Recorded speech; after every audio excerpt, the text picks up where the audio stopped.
Neil's Fox by Vincent Darkfire, Chapter 6, Part 2.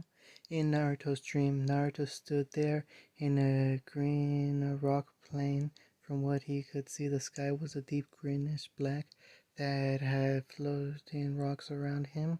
He was standing on the side of one. As the rock moved around, he saw a green silhouette, a tall man. As we stood in the light of the Maker, we gazed up to see him smiling down upon us. The voice felt old, powerful. He had an echo that followed with every word, but there was something wrong. He could feel a taint to its soul, as this was the past brought forth to him for something to see. The silhouette faded into the wind. As it did, the ground underneath Naruto floated down, meeting with the right side. Looking around to get his bearing, Naruto saw a golden city in the distance. If there's no other place than at the city, I might head that way. Taking his time to look around, he saw that there were green whips floating around. They seemed to be following him as he made his way across the path that led him to wherever it needed him. As he made it to a clearing, the green silhouette came back. The longer we stood there, the longer we were blinded by the words of light. As the silhouette looked down at Naruto, he could see that it was disappointed with something, and we gazed upon the throne of the Maker, only to find it empty. That disappointment was placed by pure wrath. So now, Inquisitor, you took the anchor from me. Naruto could feel power coming together next to him. He looked from the corner of his eye to see a silhouette that is shorter than him. We will stop you and seal the breach. The silhouette was female, from what he could tell. This was from a past long forgotten. Salem had told him about the time of dragons and magic. A light flash from the smaller silhouette made Naruto cover his face. As the light died down, he blinked a few times to get his eyes back to the way they were, only to see pink and brown. Neil. So I was in the Fade. It's been a while since I was there. Neil gave him a nod and poking into his head. Yeah, it's a terrible place to lose one mind in the Fade. She gave him a hopeful look. Yeah, I know the dangers of one walking too far in the Fade. She pouted a little. Okay, fine, you win. When this is all over, I'll take you there, but beware of the dangers that lurk there. She gave him a smile. Okay, now I am more worried for the demons now. The ship came to the docking bay and everyone on board left. Naruto pulled out his scroll and hid in a few keys, placing the scroll near his ear. Vin, I need to meet up with you at your bar. The call was ended. Placing his scroll back in his pouch, he looked up to see the sun was at high noon. Vin's bar was about 2 hours away. It was near dusk till dawn, so there would be a lot of hunters there that wanted to let loose after a mission.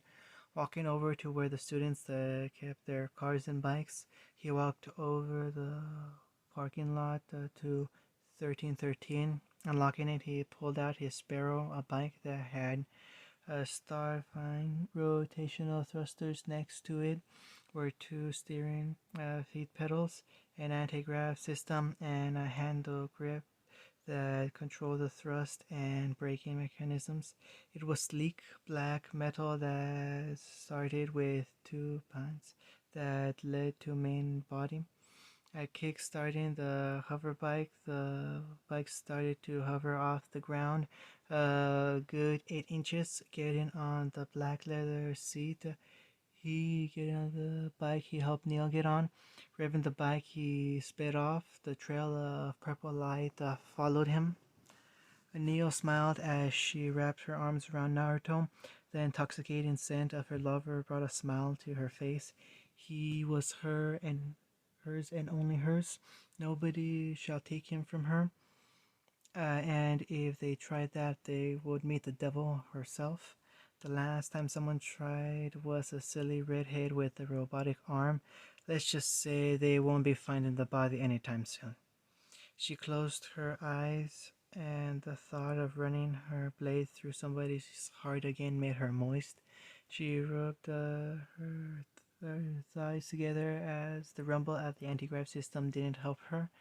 She let out a silent moan as it rubbed in all the right places. She rubbed her hands down his chest while trying to get closer to her lover. She wrapped his tail around her waist, his tail flickering in the wind as it fell behind her.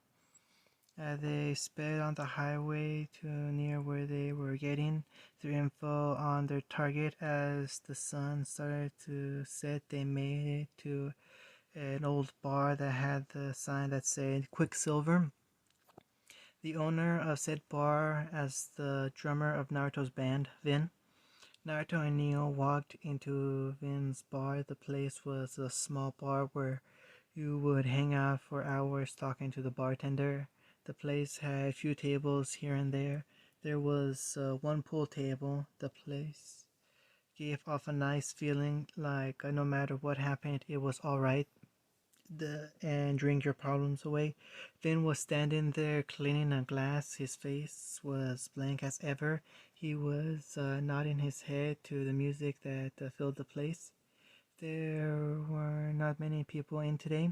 Vinny stood there in the same red long sleeve shirt he always wore.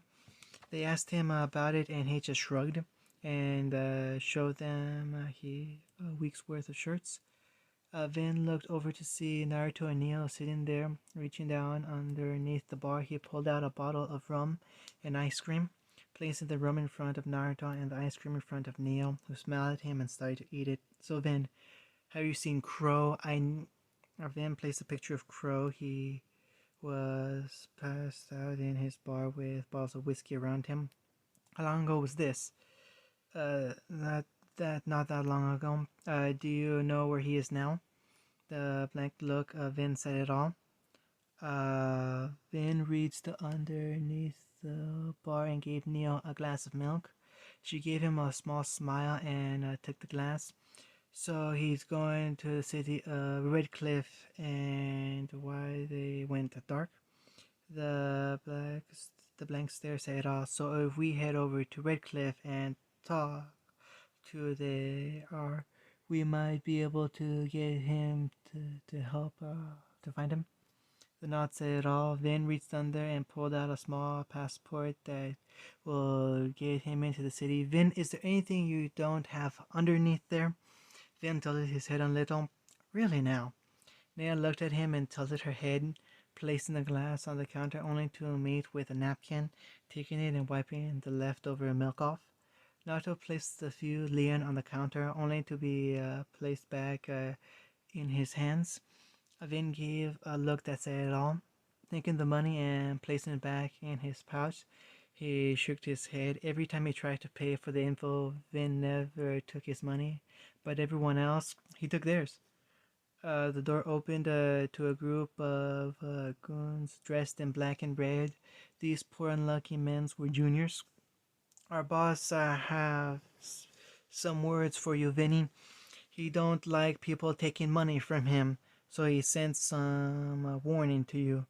Leave town and don't come back, or you will be sleeping with the fishes. The team sat there while Vinny was cleaning another glass. Shaking his head, he reached underneath the bar and pulled out an old silver-colored gun. This gun was a standard Italian 357 revolver. The grip was black as the night. Placing it on the counter, he looked at them, pulling out 8 shells for each goon. Well, there is 9. He wanted one alive to tell Junior to fuck off. He was tired of this shit. Seeing the gun, they all pulled out swords, and one pointed it at him. Vin flipped open the gun sign as he loaded the gun. With a flick of the wrist, the automatic pistol was ready to do its job, send Junior's goon back in caskets. Even before they could take a step, there was a series of loud bangs. All but one was standing. The last one was standing in fright as he pissed himself. He blinked and he looked all around him to see that they were dead by a headshot. He looked over in fear as Finn was cleaning another glass, but this time there was a stack of glasses next to him. It looked like he didn't even move and has been cleaning all day. The last goon dropped his sword and ran out of the place. Naruto picked up the fallen sword only to see that the dead bodies were gone. The bloodstain as well. No matter how many times I see you do that, it still boggles me. Nia looked at Finn in a new light. He had killed them all so fast. She blinked and then they were all gone. Neo looked back at the place they were and back at Vin. Don't ask Neo how he does that. I don't fully understand it myself. All I got so far is that he sees the world slower than everyone else and can react faster than most people. Vin nodded his head. This was the reason that he could not talk. His brain worked faster than he could keep up, so when he talked, it was faster than normal. After a while, he stopped talking. Well, then, it was nice talking with you. I will see you soon, Naruto said while waving out the door, Neo giving him a nod as she left as well. Naruto and Neo both sped off, the sound of the humming engine slowly fading away. The only sound was in the bar was the soft hum of music. The door opened and a pair of heavy boots filled the room. So you're Vin. I have a few words with you. The sound of the lock being turned was deadly loud. From the outside of the bar, there were people walking, but when they heard gunshots go off, first they all stood there looking for the shooter. Then another one went off, and they started to scatter from the bar. The man who tried to kill him came crashing through the window. Vin came stepping through the door, closing it behind him. He walked over to the dead man and he started to look for who hired him, finding his scroll, looking through the contacts only to find none. Letting out a sigh, he flipped through the buttons to read out the last person. Putting the scroll near his ear, he could hear the ringing. Is Vin dead? Vin's eyes widened at the voice. Hey, I'm talking to you. Vin hung up the scroll and threw it into the street as it bounced a few times, breaking as it slid to a stop. Standing back up, he brushed himself off of dust and started to head back to his bar. As the door closed, he flipped the open sign to close. The people around the bar started to flee from the gunshot, with Naruto and Neil. The small team were speeding down the street, moving between the cars as they sped past. As the building got smaller, they got started to head out of town, heading to the next location to find their target. As they sped down the highway, they were heading out to one of the expansions of Vale. It was a small town that had a lot of grim attacks for a while now, and the leader of the town had sent out for a hunter to help them with the grim. A few days ago, they went dark. Nobody has heard from them for a few days now, and it's time Ospen sent Naruto and Neo to see what was happening to the town. Naruto looked down the road, thinking about the different possibilities that could be happening to the town. Out of all of them, a loss of communication towers could be the last thing that could happen. The world depended on these towers. Without them, the world would slowly crumble into chaos. As they made their way to the end of the line, the sun was starting to set. The purple light from the fading sun was some of the light they had. The Sparrow headlight came to life and gave them a look down the road. They started to run on a dirt road as the Sparrow made its way down the road. The purple trail of fire left in its wake. They made its way out of Vale. As of right now, they will be on their own. The scroll's not working with the lack of the tower. They came to a stop and the Sparrow powered down, setting down onto the floor. 3 small landing pads lowered to keep it from falling over. Neil, do you hear that? As she looked around, the small smile fading as her eyes changed from a light pink to a deep brown. If my thoughts are right, then we should be hearing a small nevermore. But there's nothing, no grim prowling. There's nothing out there, and that makes me worry. Walking over to the sparrow, he reached over and pulled off his staff that was strapped to his side, flipping his left hand from only sparks to come out. Huh, that's odd. There should be a small fire in my hand. He tried it a few more times only to get the same thing. Getting frustrated with his hands, he switched to his right for a small green fire came to life. It gave off no heat. This was called the veil fire. It's the memory of fire long forgotten. He had to learn how to harness the flames from the man who had shown him the fade before he left to find his father. He placed his staff on his back as they started to walk down the darkened road.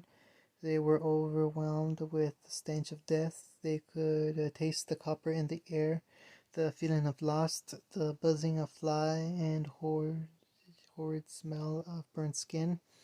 They moved down the road as the smell kept napping at their nose. For Naruto, his was twice more than what Neil was getting. The maids looked back to see Neil was smiling at him as she walked with a spring in her step and had her hands behind her.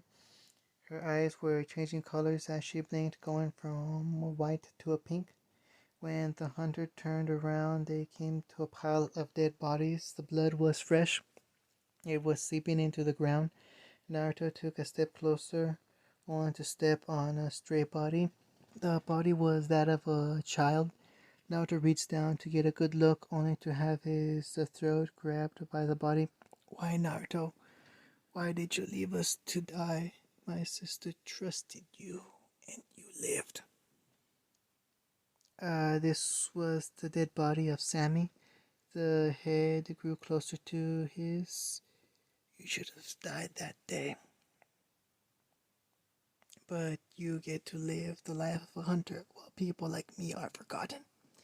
The dead body moved closer to Naruto. It had a smile on his face as pieces of skin were fading off. So don't worry, in time, and we will get to play forever. As soon as he said that, more bodies started to come back to life. There were people who died with the grim attack all around him. The dead bodies moved closer to him. They moved closer and closer, and Naruto froze and looked around to see if Nero was near him, only to find hordes of dead bodies moving towards him. Soon they were on top of him. Some were biting him and taking chunks of flesh from him. His rams were held into place as Sammy was on top of him as he stared into his eyes. Don't worry, it'll be over soon.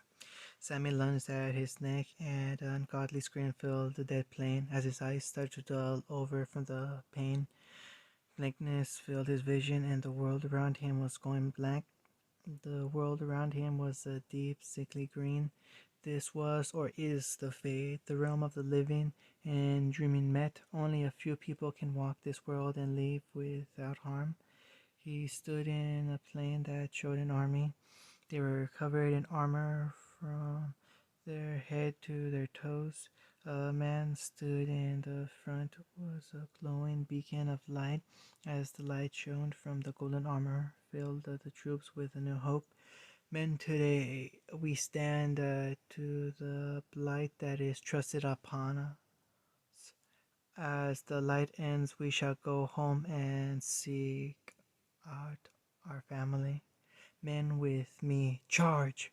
The army charged into the darkness of the Fade. The Fade showed him the path to the known. The path led to what seemed to be a rundown tower. There was dead bodies littered the ground that led to the door of the tower. As he opened the door, there standing was two people standing there. One was a man and the other was a short female with pointed ears. She had a staff that looked a lot like his. She was wearing a robe that was a deep blue with a white trim.